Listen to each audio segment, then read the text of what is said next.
बिस्मिल्लाहिर्रहमानिर्रहीम। अस्सलाम वालेकुम नाज़रीन, आप यूट्यूब चैनल देख रहे हैं। मैं इमरान खान हूँ। इंजीनियर मोहम्मद अली मिर्ज़ा साहब को गिरफ्तार कर लिया गया और उन्हें जेल मुंतकिल कर दिया गया है। पाकिस्तान की मीडिया में चलने वाली रिपोर्ट्स के मुताबिक इंजीनियर मोहम्मद अली मिर्ज़ा साहब जो हैं उनको 3 MPO के तहत कमिश्नर जेलम के अहकामात पे गिरफ्तार करके जेल में मुंतकिल किया गया है और उनकी जो अकेडमी है उसको भी सील कर लिया गया है। कुछ मजहबी जमातों के जो लोग हैं वो जाकर मिले थे इंतज़ामिया से और उन्होंने कोई दरख्वास्त दायर की थी और एक उलमा का फतवा भी उनके खिलाफ आया और उलमा के वफूद ने आज ज़िली इंतज़ामिया से खसूसी तौर पे मुलाकात की और गिरफ्तारी का मुतालबा किया था, तो उनकी गिरफ्तारी हो गई। आसिफ जलाली साहब हैं एक आलिम दीन, उन्होंने एक फतवा दिया हुआ है इस हवाले से। जो तफसीलात आएंगी हम आपके साथ शेयर करेंगे। बहरहाल इंजीनियर मोहम्मद अली मिर्ज़ा साहब जो और बहुत सारी पॉलिटिकल कंट्रोवर्सीज में वो रहते हैं, लेकिन अभी ये क्योंकि एक दीनी मामला है तो ये उलमा इकराम बेहतर रहनुमाई कर सकेंगे। बहरहाल वो गिरफ्तार हो गए। दूसरी एक इंपॉर्टेंट खबर है, ख्वाजा आसिफ साहब ने भी इमरान खान के हक में एक गवाही दे दी है। ख्वाजा आसिफ साहब ने क्या कहा, मुख्तलिफ पाकिस्तान की मीडिया पे यह खबर छपी है। वो एक इंटरव्यू दे रहे थे। इंटरव्यू देते हुए ख्वाजा आसिफ साहब ने एक बड़ा जबरदस्त इंकशाफ किया और उन्होंने ये बताया कि जब पाकिस्तान तहरीक इंसाफ का दौरे हुकूमत था तो उस वक्त जनरल बाजवा के ससुर ने, ये जनरल रिटायर एजाज साहब थे गालिबन उनका नाम, ये लाहौर DHA में रहते थे। तो जो जनरल बाजवा के ससुर हैं, गालिबन वही रहते थे, जनरल बाजवा के ससुर ने उन्हें अपने घर पे बुलाया और बेसमेंट में लेकर चले गए और वहां जाकर कहा कि नवाज शरीफ की गुजरांवाला की जो तकरीर है उसमें उन्होंने जनरल बाजवा और जनरल फैज हमीद का नाम लिया है, तो तुम इसकी मजम्मत कर दो। ख्वाजा आसिफ को कहा और अपने आप को इससे अलग कर दो। अब ख्वाजा आसिफ ने कहा कि राणा तनवीर भी इस बात के गवाह हैं कि मैंने जनरल बाजवा के ससुर से कहा कि मैं ऐसा नहीं करूंगा, जिस पर मुझे कहा गया कि बात नहीं मानेंगे तो आपके खिलाफ नैब का केस बन जाएगा। और उसके चंद दिन बाद अचानक मुझे गिरफ्तार किया गया और इस दौरान में 6 माह जेल में रहा, लेकिन हुकूमत मुझ पर नैब का कोई केस ना बना सकी तो मुझे अदालत ने मुझे रिहा कर दिया। अब मामला यह है कि ख्वाजा आसिफ साहब ने खुद गवाही दी कि मुझे इमरान खान ने गिरफ्तार नहीं किया, मुझे जर्नैलों ने गिरफ्तार किया, क्योंकि नवाज शरीफ ने जनरल फैद और जनरल बाजवा के खिलाफ बात की थी तो उन्होंने धमकी लगवाई जनरल रिटायर एजाज साहब के तवस्सुत से, यानी जनरल बाजवा के ससुर ने बुला के धमकी लगाई और उस धमकी के बाद ख्वाजा आसिफ को गिरफ्तार कर लिया गया। तो जर्नैल मार रहे थे PMLN को, ये ख्वाजा आसिफ साहब ने कहा। तो इमरान खान साहब तो इसमें कहीं नहीं है ना। इमरान खान साहब तो खुद कहते थे कि नैब को तो कंट्रोल ही वो करते थे और ये मैं जाती तौर पे जानता हूं कि नैब को बाकायदा उस वक्त मिलिट्री जर्नल्स कंट्रोल करते थे, एजेंसियां कंट्रोल करती थी, जैसे आज भी एजेंसियां ही नैब को कंट्रोल करती हैं। तो ख्वाजा आसिफ साहब ने कहा, और सवाल यह पैदा होता है कि ख्वाजा आसिफ साहब फिर चुप क्यों रहे। तब से लेकर अब तक ख्वाजा आसिफ साहब ने ऐसी कोई बात ही नहीं की। आज तक ख्वाजा आसिफ साहब ने इस बारे में एक लफ्ज नहीं बोला। उसके बाद उसी जनरल बाजवा के मरहूने मिन्नत होकर उसी जनरल फैज के जूतों में गिरकर इन्होंने इक्तदार हासिल कर लिया और इमरान खान साहब की हुकूमत गिराकर खुद इक्तदार में आकर बैठ गए। अगर वो जर्नैल इतने बुरे थे तो इनको चाहिए था ना उन्हें एक्सपोज करते, या कम से कम वजीर दिफा बनने के बाद ख्वाजा आसिफ को चाहिए था कि उस शख्स पे कानूनी कार्रवाई करते जिसने इन्हें धमकी दी थी कि मैं तुम्हें गिरफ्तार करवा दूंगा या तुम्हें गिरफ्तार कर लिया जाएगा और तुम पे नैब का केस बना दिया जाएगा अगर तुमने अपने आप को इससे अलग ना किया और इसकी मजम्मत ना की। तो ख्वाजा आसिफ साहब ने एक तो बहुत देर से ये बात की, यानी रिटायर्ड जर्नैलों को, उनके रिश्तेदारों को मारना बहुत आसान होता है, इनको हाजिर ड्यूटी माई बाप चाहिए होता है। रोजाना की बुनियाद पे आप देखें कि अभी कल की बात है, वो कैप्टन सफदर ने जो है वो नदीम अंजुम साहब को धोया बैठ के, साबिक DG ISI, और अब जो है वो ख्वाजा आसिफ साहब जनरल बाजवा को धोते हैं हर दूसरे चौथे दिन। अब उनके ससुर की भी धुलाई की है, जनरल फैज को भी रिटायरमेंट के बाद से ये टिका के धो रहे हैं। तो मामला ये है कि जिस वक्त ये जर्नैल मौजूद थे तब तो इनके जूतों के तस्मों के साथ लटक के ये लोग इक्तदार में आए थे, ये एक सच है। लेकिन चले, एक अच्छी बात है कि ख्वाजा आसिफ साहब ने इमरान खान साहब के हक में गवाही दी और ये कहा कि उस वक्त भी जर्नैलों ने उनके साथ जो किया था वो किया था। और इमरान खान साहब ये कह चुके हैं कि जनाब नैब तो वो कंट्रोल करते थे, और जब इमरान खान साहब ने चीजों को ठीक करने की कोशिश की तो एस्टेब्लिशमेंट को पसंद नहीं आया, जैसे कि हमेशा नहीं आता। जो भी आदमी अपनी डोमेन वापस मांगता है या पॉलिटिकल स्पेस को बढ़ाने की कोशिश करता है उसकी हुकूमत पाकिस्तान में मिलिट्री एस्टेब्लिशमेंट गिरा देती है। बहरहाल ये एक दूसरे के पोल खुद ही खोलेंगे और ज्यादा किसी और को कुछ करने की जरूरत नहीं रहेगी, चीजें खुद ही खुलती रहेंगी। ایک اور ناظرین، خواجہ آصف صاحب نے معافی کا ایک نیا فارمولا بھی دے دیا، یہ بڑا انٹرسٹنگ ہے۔ خواجہ آصف صاحب نے کہا کہ معافی، پچھتاوے یا شرمندگی کا اظہار، ان تین چیزوں میں سے ایک چیز کرنی پڑے گی۔ اب 9 مئی پر تحریک انصاف ایک آپشن چن لے، معافی، پچھتاوا یا شرمندگی کا اظہار۔ اب چاہے یہ پارلیمنٹ میں کہہ دیں، چاہے یہ عدالت میں کہہ دیں، چاہے یہ قوم سے معافی مانگ لیں یا ادارے سے مانگ لیں، سیاست کرنی ہے تو یہ کرنا پڑے گا۔ اب خواجہ آصف نے بھی آج اس بات کی تصدیق کر دی کہ ملٹری اسٹیبلشمنٹ کو پاکستان تحریک انصاف سے معافی منگوانی ہے، اس کے علاوہ راستہ کوئی نہیں ہے اگر سیاست کرنی ہے تو، ورنہ سیاست وہ کر ہی نہیں پائیں گے۔ لیکن سیاست وہ کیسے کریں؟ مخصوص نشستیں ان کی چھین لی گئیں، 17 نشستیں جیتنے والوں کو حکومت دے دی گئی، ان کی آدھی سے زیادہ سیٹیں قومی اسمبلی کی اور اسی طرح صوبائی اسمبلی کی بھی چھین لی گئیں، یعنی 3 صوبوں میں کم سے کم ان کی حکومت بنتی تھی سٹیٹ وے، وہ ان کی نہیں بننے دی گئی۔ 4تھے صوبے میں ان کی ایک اتحادی حکومت بنتی تھی، وہ بھی نہیں بننے دی گئی۔ تو پاکستان تحریک انصاف کو دیوار کے ساتھ لگایا گیا، اور جتنے ضمنی الیکشن ہوتے ہیں ان میں فارغ کیا جاتا ہے، ان کے ایم این ایز پہ مقدمات کیے جاتے ہیں، سنائے جاتے ہیں، مقدمات کے فیصلے فارغ کیا جاتا ہے۔ تو سیاست تو انہیں نہیں کرنے دی جا رہی، اور یہ اسٹیبلشمنٹ کا کام ہے۔ تو خواجہ آصف یہ کہتے ہیں کہ جناب معافی جبھی مانگ لو، یا آپ یہ کہہ دیں کہ جناب ہمیں شرمندگی ہے، یا آپ یہ کہہ دیں کہ ہمیں پچھتاوا ہے، تو یا پھر آپ معافی مانگ لیں، اس کے علاوہ جو ہے وہ کوئی آپشن نہیں ہے۔ ان میں سے تینوں میں سے ایک آپشن خواجہ آصف صاحب کہتے ہیں کہ چننی پڑے گی۔ اب اس پہ جو ہے وہ ایک رد عمل اعتزاز احسن صاحب کا بھی ہے، وہ بڑا انٹرسٹنگ ہے۔ اعتزاز احسن صاحب کہتے ہیں کہ یہ کیا اصول ہے کہ سیاستدان سے کہا جا رہا ہے کہ معافی مانگے؟ عمران خان کس بات کی معافی مانگے؟ 9 مئی پر انتظامیہ اور آئی جی پنجاب کو معافی مانگنی چاہیے۔ آئی جی بتائے کہ 12 گھنٹے کور کمانڈر ہاؤس چلتا رہا، اس کے تھانے دار کہاں تھے، موقع پر کیوں نہیں پہنچے، اور سی سی ٹی وی فوٹیج کہاں گئی، باقی چیزیں کہاں گئی؟ یہ وہ بہت سارے سوالات ہیں جن کے جواب کوئی بھی نہیں دے رہا، یا شاید کسی کے پاس ان کے جواب ہے ہی نہیں، بس سزائیں دیے جا رہے ہیں۔ اب رانا ثناء اللہ صاحب کے ڈیرے پہ حملے والا جو معاملہ ہے، اس کے اوپر جناب بڑا رولا پڑ گیا ہے کہ جناب ڈیرے کے اوپر احتجاج ہو رہا تھا اور توڑ پھوڑ ہوئی ہے، تو اس کا مقدمہ درج کیا گیا، تو مدعی رانا صاحب کو بننا چاہیے تھا۔ کچھ لوگ کہہ رہے ہیں جی ریاست مدعی بن گئی ہے، وہ کیوں ہوا؟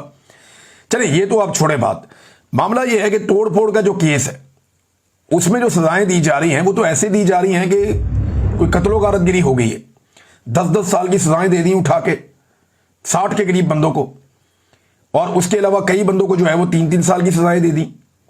نہ کوئی ایک بندہ زخمی ہوا، نہ کوئی ایک بندہ جاں بحق ہوا، نہ کوئی قتل ہوا، نہ کوئی زخمی ہوا، اور سزائیں دے دی دہشت گردی والے معاملات ڈال کے۔ اب یہی رانا ثناء اللہ ہیں، جب یہ وزیر قانون تھے اور پنجاب کی پولیس کو اور سارے نظام کو کنٹرول کرتے تھے، تو ان لوگوں کے آرڈر کے اوپر گولی چلائی گئی ماڈل ٹاؤن میں، اور جب وہاں گولی چلتی ہے تو اس میں 14 لوگ شہید ہو جاتے ہیں، جاں بحق ہو جاتے ہیں، اور اس میں درجنوں لوگوں کو گولیاں لگ جاتی ہیں، لوگ اسپتالوں میں پہنچ جاتے ہیں، خواتین کے منہ کے اوپر گولیاں ماری جاتی ہیں، حاملہ خاتون جو ہے اسے شہید کر دیا جاتا ہے۔ آج 11 سال گزر گئے، اس معاملے میں اب تک انصاف نہیں ہو سکا۔ یعنی جب اسٹیبلشمنٹ چاہے تو آپ یہ دیکھیں کیسے وہ ناانصافی کو بھی انصاف بنا دیتے ہیں، اور جب اسٹیبلشمنٹ ساتھ کھڑی ہو جائے تو جو انصاف کرنا بھی ہوتا ہے نا اسے بھی روک دیتے ہیں۔ یعنی وہاں لاشیں گری تھی، 14 لاشیں تھی، درجنوں زخمی تھے، قتل اور اقدام قتل کے معاملات تھے، کسی کو سزا نہیں ہوئی۔ اور یہاں پہ جناب کیا ہوا کہ کوئی ایک بندہ بھی زخمی یا ہلاک نہیں ہوا، اور یہاں پہ دھڑا دھڑ سزائیں سنائی جا رہی ہیں۔ ریاست ہے نا، جس طرف مرضی معاملہ لے جائے۔ خواجہ آصف ٹھیک کہتے ہیں نا کہ پھر سیاست نہیں کرنے دیں گے، کوئی بھی کام نہیں کرنے دیں گے، اور معاملہ اسی طرف چل رہا ہے۔ عمر ایوب صاحب نے اس سزا کے اوپر اپنا رد عمل دیا ہے۔ عمر ایوب صاحب کہتے ہیں کہ مجھے دیگر تحریک انصاف کے رہنماؤں اور کارکنوں کو آج اے ٹی سی فیصل آباد کے جج جاوید اقبال شیخ نے رانا ثناء اللہ کے گھر پر مبینہ حملے کے جھوٹے الزام میں 10 سال قید کی سزا سنا دی ہے۔ میں اس جگہ کبھی موجود ہی نہیں تھا، اور استغاثہ کے کسی گواہ نے میرا نام تک نہیں لیا۔ مزید یہ کہ انہی گواہوں کی گواہی کو گزشتہ سال اے ٹی سی سرگودا نے مسترد کر دیا تھا اور انہیں جھوٹا قرار دیا تھا۔ اس فیصلے کے بعد میرے خلاف مجموعی طور پر قید کی سزائیں 40 سال کی ہو گئی ہیں۔ اب وہ یہ کہتے ہیں کہ 28 دسمبر 2007 کو بے نظیر بھٹو جب قتل ہوئی تو ان کی شہادت کے بعد پیپلز پارٹی کے کارکنوں نے ہری پور میں میرے گھر پر حملہ کیا اور جلانے کی کوشش کی۔ मगर उस वक्त ना कोई गिरफ्तारी हुई और ना ही किसी को सजा सुनाई गई। अब आगे वो एंड में जाके कहते हैं कि जनाब ये तो फस्तायत हो रही है और बदतरीन फस्तायत हो रही है, मगर मैं हमेशा तहरीक इंसाफ और अपने कायद इमरान खान का सिपाही रहूंगा। इंशाल्लाह इमरान खान पाकिस्तान के वजीर आजम बनेंगे। ये जनाब कह रहे हैं उमर अयूब साहब, उनका रद्द-ए-अमल है, वो गए ही नहीं उस तरफ जिस तरफ मुकदमा उन पर डाल दिया पकड़ के, तल्ले की कोई नहीं। और जितना नुकसान बेनजीर की शहादत के ऊपर पीपल्स पार्टी ने किया था उसकी तो मिसाल ही कोई नहीं मिलती। तबाही और बर्बादी फेर दी थी पीपल्स पार्टी ने, अरबों डॉलर का नुकसान कर दिया था पाकिस्तान का, लेकिन कुछ नहीं किया गया। रियासत खामोश हो गई कि आगे बढ़ना। लेकिन ये 9 मई के अंदर जो है ना एक जिद पकड़ी हुई और इसको बहाना बनाकर एक पॉलिटिकल पार्टी को विक्टिमाइज किया जा रहा है, दीवार के साथ लगाया जा रहा है। ये बहाना है और कुछ नहीं है। अब असद कैसर साहब जैसे एक, यानी असद कैसर जैसा बंदा जो ज्यादा शिद्दत में भी नहीं जाते, ये तो वो बंदा है जिसने रूलिंग भी नहीं दी थी, कासिम सूरी साहब को देनी पड़ी थी, बड़े मोहतात रहते हैं। अब उनके घर पे छापे मारे जा रहे हैं। असद कैसर साहब कहते हैं कि थोड़ी देर पहले तकरीबन 10:30 बजे रात का वक्त था, अब मेरे इस्लामाबाद वाले घर पर पुलिस ने गैर कानूनी तौर पर छापा मारा। मेरे पास पेशावर हाई कोर्ट की तरफ से दी गई जमानत मौजूद है, लेकिन इसके बावजूद पुलिस हरासा करने से बाज नहीं आती। अगर इनका ये ख्याल है कि हम इन ओछे हथकंडों से डर जाएंगे तो ये इनकी गलत फहमी है। हम ना पहले डरे हैं और ना आगे डरेंगे। हम इस जालिम निजाम के सामने डट कर खड़े हैं और खड़े रहेंगे। देखिए, ये ना पाकिस्तान तहरीक इंसाफ को कुछ का कुछ बना रहे हैं।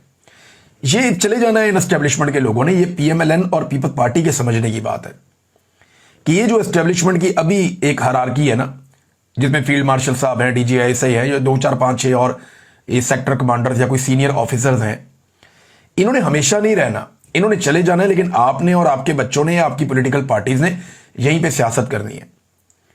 ये आपकी सियासी मुखालिफ जमात जो पाकिस्तान तहरीक इंसाफ है उसके ऊपर आयरन कोटिंग कर रहे हैं, उन्हें लोहे का बना रहे हैं। वो उन्हें इतना मजबूत कर देंगे कि कल आप कई दहाइयों तक फिर उनका मुकाबला करने के काबिल नहीं रहेंगे। अगर इसी तरह पाकिस्तान तहरीक इंसाफ मजीद मार खाती रही ना कुछ अरसा और, तो वो एक लोहे की जमात बन जाएगी। लोहे की जमात उन्हें बना तो दिया ऑलमोस्ट। तो जो कुछ उनके साथ जुल्म और फस्तायत की जा रही है, जितने लोगों को, यानी जो लोग नरम भी थे ना पाकिस्तान तहरीक इंसाफ में, उनको भी मजबूत बनाया, खवातीन को बहादुर बना दिया। कोई और पॉलिटिकल पार्टी उनका मुकाबला करने का सोच ही नहीं सकती मजहबी सियासी जमातों के अलावा। यह बात पीपल्स पार्टी और PMLN के सोचने की है। यह बात बाकी पॉलिटिकल पार्टीज के सोचने की है, जमहूरी पॉलिटिकल पार्टीज हैं, कि एस्टेब्लिशमेंट उनका भला कर रही है या उनके लिए एक मुस्तकिल बहुत ताकतवर मुखालिफ पैदा कर रही है। अब ये तो हो रहा है। बहरहाल ये लोग तो चले जाएंगे अपनी नौकरियों से रिटायर होके, तो बाकी जिन्होंने निमटना है वो जाने और उनका काम जाने। हसन नियादी साहब की जो वालदा है नौरीन खान नियादी साहबा, उन्होंने स्टेटमेंट दिया है, एक इंटरव्यू उन्होंने दिया। ये इंपॉर्टेंट स्टेटमेंट है, मैं आपके सामने रख देता हूं। और साथ में एक स्टेटमेंट जो है वो शाहिद खटक साहब ने भी दिया। अब ये दोनों स्टेटमेंट शेर अफजल मरवत के बारे में है। अच्छा, ये हसन नियादी साहब की जो वालदा है वो कहती हैं कि शेर शाह ने कहा कि मुल्क से बाहर रहकर मैं तंग आ गया हूं, अब चाहे मुझे पकड़ें, मैं वापस आ रहा हूं। शेर मरवत जैसों को जो मैसेज आता है उन्होंने बोल देना है, मैं उसकी बात नहीं करना चाहती। इन लोगों ने शैतानियां की कि हसन पकड़ा गया, शेर शाह को भी पकड़ो। अब ये हसन की वालदा कह रही हैं। शेर अफजल का मैं नाम तक नहीं लेना चाहती, ये हर वो काम कर रहे हैं जो उन्हें फीड किया जाता है। हसन मेरा बेटा है तो शेर शाह भी मेरा बेटा है। हसन 9 मई को तकरीर कर रहा था क्योंकि पास खड़े मुजाहिरीन में से एक नौजवान को गोली लगी थी। मैं होती तो शायद ज्यादा सख्त तकरीर करती। शाहिद खटक साहब ने क्या कहा? शेर अफजल को कौन जानता था, उसकी क्या हैसियत थी? एक वकील था, इससे पहले बल्दियाती इलेक्शन में 45 वोट लिए थे। PTI ने स्पेस दी। सियासी जमात में एक दूसरे को इज्जत देनी होती है। लोगों ने 9 मई से पहले भी और 9 मई के बाद भी बड़ी कुर्बानियां दी हैं। गैर जिम्मेदार बयानात नहीं देने चाहिए थे। ये शेर अफजल मरवत साहब के बारे में। और हकीकत तो यही है ना कि असल में वोट तो इमरान खान का है। शेर अफजल मरवत को कौन वोट देता है? यहां पाकिस्तान तहरीक इंसाफ में बेशुमार लोग ये कहते हैं कि हमारी अपनी कोई हैसियत नहीं, हमें इमरान खान साहब का वोट पड़ा है और इसके अलावा तो हम सोच भी नहीं सकते थे कि हमें इतने वोट पड़ेंगे। ये बहुत सारे लोग मुझे कहते हैं। लेकिन शेर अफजल मरवत साहब शायद ये बात अपने अंदर तस्लीम नहीं कर पा रहे, या वो ये हौसला पैदा नहीं कर पा रहे कि वो इस बात को तस्लीम कर सकें। नादरीन, एक साल पहले की ये खबर है, ये जरा अखबार आप देखें। आज से एक साल पहले ये खबर छपी थी अखबार में, और 23 मई 2024 को, लगभग 1.5 साल होने वाला है इस खबर को, 1.25 साल से ऊपर हो गया।